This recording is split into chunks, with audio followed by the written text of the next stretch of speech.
এই গরমের দিনে লাইট ওয়েট বিরিয়ানির রেসিপি নিয়ে আজ আমি হাজির হয়েছি। মানে ধরুন আপনার খুব বিরিয়ানি খেতে ইচ্ছা করছে, কিন্তু খুব কম তেল মশলা দিয়ে খেতে চাইছেন, তাহলে আর খুব কম সময়ও বানাতে চাইছেন, তাহলে এই বিরিয়ানিটা কিন্তু একদম আইডিয়াল রেসিপি হবে।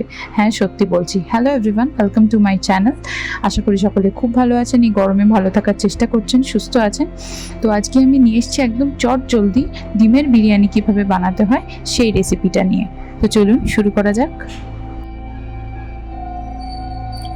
দুটো ডিম আর দুটো আলু বড় বড় পিস করে নিয়েছি আলুগুলো। আর যেহেতু আমি আর মা, আর তো খাওয়ার কেউ নেই, তাই দুটো ডিমই নিয়ে নিয়েছি। আর রাত্রিরে এই গরমের জন্য বেশি না করাই ভালো।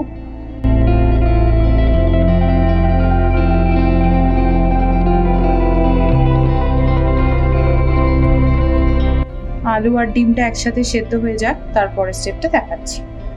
আমি এখানে বাসমতি রাইস নিয়ে নিয়েছি। এটাকে না আমি প্রায় 1 ঘন্টা মতো ভিজিয়ে রাখবো।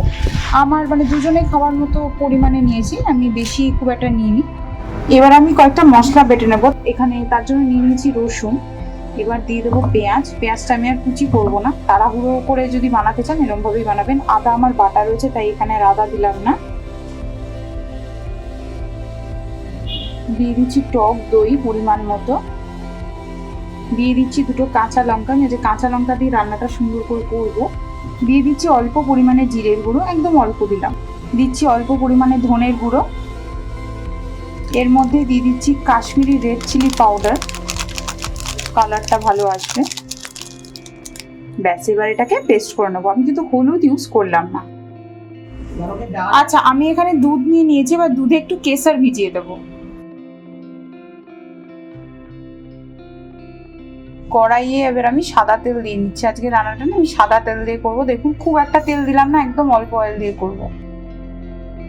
তেল খুব ভালো করে গরম হয়ে গেছে, আমি কিছু গোটা গরম মশলা দিয়ে দিলাম ফোড়নে, আর তেজপাতা। এবার যে পেস্টটা করেছিলাম ওই একসাথে সমস্ত মশলা, সেটা দিয়ে দেবো। খুব ভালো করে নাড়িয়ে নিতে হবে। খুব সুন্দর একটা অ্যারোমা বেরোচ্ছে, যেটা একসাথে সমস্ত মশলা দিয়েছিলাম।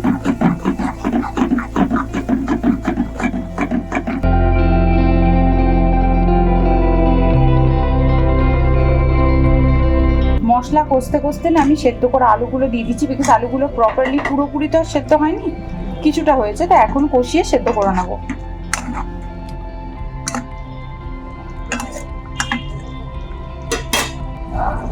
আদা বাটা দিয়ে দিচ্ছি।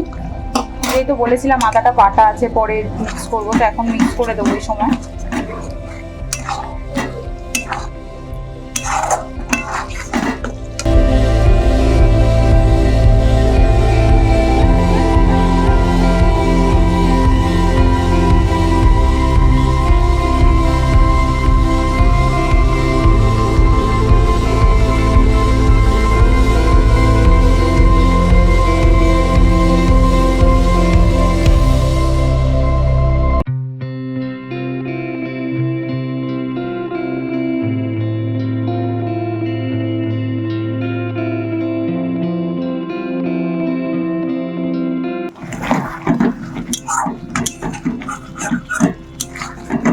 জলটা শুকিয়ে আসছে।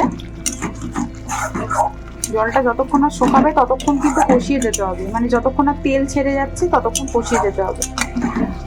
এই রেসিপিটা বানিয়েছি আমি তো ঝটপট করার জন্য। মানে ধরুন বাড়িতে খুব কিছু মুখরোচক খেতে ইচ্ছা করছে, তখন এটা কিন্তু বানাতে পারবেন। একদম অল্প তেল দিয়ে মশলা দিয়ে বানাতে পারবেন। এই জন্য আমি একদম তাড়াতাড়িতে কিভাবে বানাতে পারবেন সেই জন্য এই রেসিপিটা তুলে ধরেছি আপনাদের সামনে। এই যখন জলটা পুরো শুকিয়ে গেছে, তখন এই মিক্সি ধোয়া জলটা আমি দিয়ে দিচ্ছি। দিয়ে আপনাকে খুব ভালো করে নাড়িয়ে চাড়িয়ে নেব।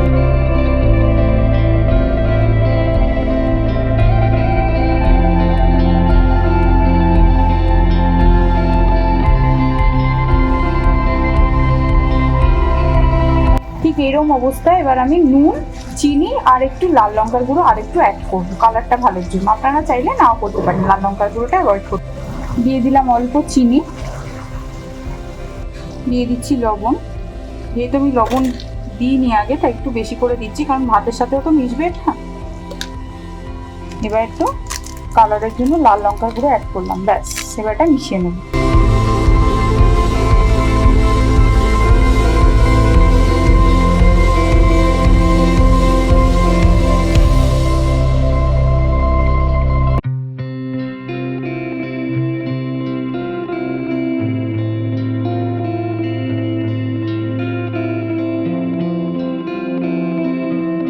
আমি কিছুক্ষণ চাপা দিয়ে রেখেছিলাম, চাপাটা খুলি দেখি, কালারটা দেখেছেন কি সুন্দর এসছে।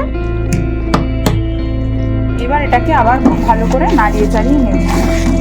আলুগুলো প্রপারলি সেদ্ধ হয়ে গেছে। ব্যাস, আমি কিন্তু ডিমটা না আজকে ভাজিনি, ডিমের গাগুলো কেটে কেটে নিয়েছি, চিড়ে চিড়ে মতো নিয়েছি, ডিমটা কিন্তু ভাজিনি। আর ঝোলটা যতটা পারবেন একদম শুকিয়ে নেবেন কিন্তু, হ্যাঁ এটা মাথায় রাখবেন। এখন আর একটু কষবে, আমি আরেকটু কষাবো।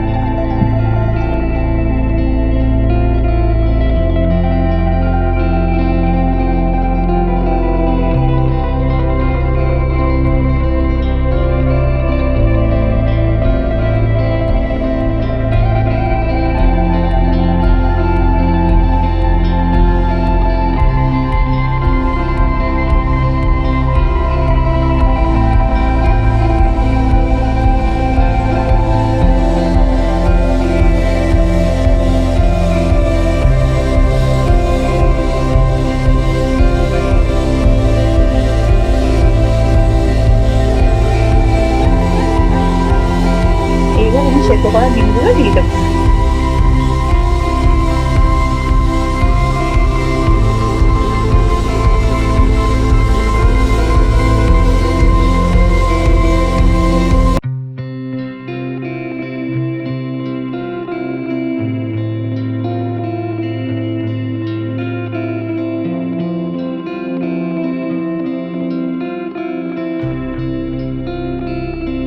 সো ফাইনালি গ্যাস করলাম অফ, আমার ডিম কষা ডান। এইবার আমি ভাতটা করে নেব।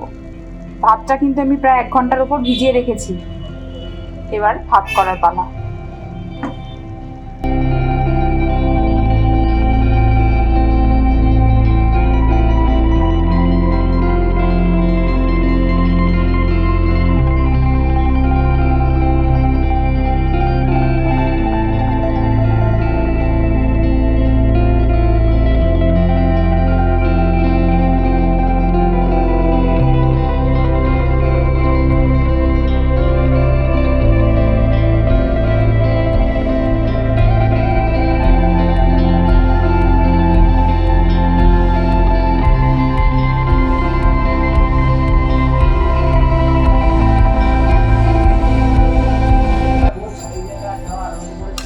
ব্যাস ভাত হয়ে গেছে, গ্যাস করে দিলাম বন্ধ।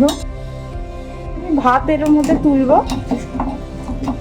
তুলে আমি এরকম ভাবে ছাঁকবো, ছেঁকে আমি এর মধ্যে দিয়ে দেবো। সেম প্রসিজারে আমি ফলো করবো।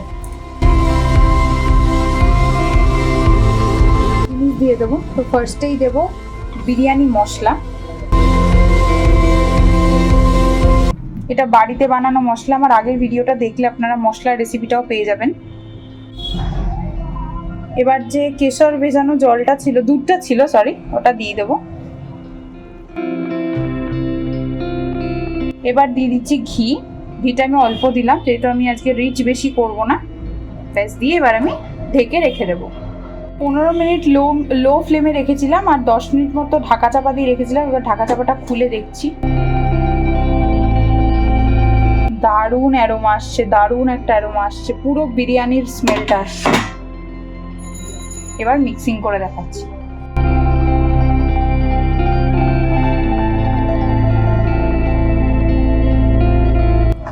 উফ, যা স্মেল আসছে না, পুরো মনে হচ্ছে মাংস দিয়ে করেছি।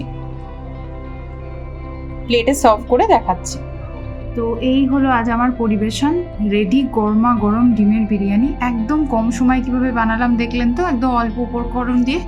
যদি ভিডিওটা ভালো লেগে থাকে please do like, comment, share and do subscribe. Share this video with your friends and family. যারা যারা আমার চ্যানেলে নতুন, প্লিজ বেল আইকনটা প্রেস করে রাখবেন, তাহলে আমি নতুন নতুন রেসিপি নিয়ে যখন হাজির হব আপনার কাছে কিন্তু প্রথমে বার্তাটা পৌঁছাবে। আজকের জন্য এতটুকুই রাখলাম, আজ তবে আসি, দেখা হচ্ছে আমার নেক্সট ব্লগে। ততক্ষণ আমরা বিরিয়ানিটা এনজয় করি। আপনারা জানান আপনার বাড়িতে আজকে কী ডিনার হলো। ওকে, বাই।